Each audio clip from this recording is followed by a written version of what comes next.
আপনাদের সাথে আলোচনা করতে পারে থানার সাথে। আমাদের স্বর্ণগর থানার পুজোগুলো আমরা অ্যাভয়েড করার জন্যই কিন্তু প্রস্তুতি মিটিংগুলো করা।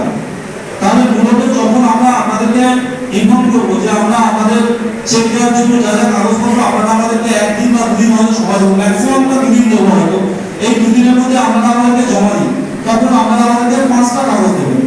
এক হচ্ছে আপনাদের ক্লাবের প্যাডে এসপি সাহেবকে একটা চিঠি লিখবেন, তার দরখাস্ত যেটা আবেদনপত্র যে সরকারের অনুমোদন বুঝতেই পারছেন একটা বড় সংখ্যক পুজো প্রায় গতদিন দেখা যায় প্রতিটি পঞ্চায়েতে 2 লাখ কাছাকাছি করে পুজো আছে এবং সব পুজোগুলো কমিউনিটি পুজো, অর্থাৎ বিভিন্ন কমিটি বা বিভিন্ন ক্লাব কর্তৃপক্ষ বা স্থানীয় ব্যক্তিবর্গ যারা আছে তারা মিলিতভাবে এই পুজোগুলো অর্গানাইজ করে।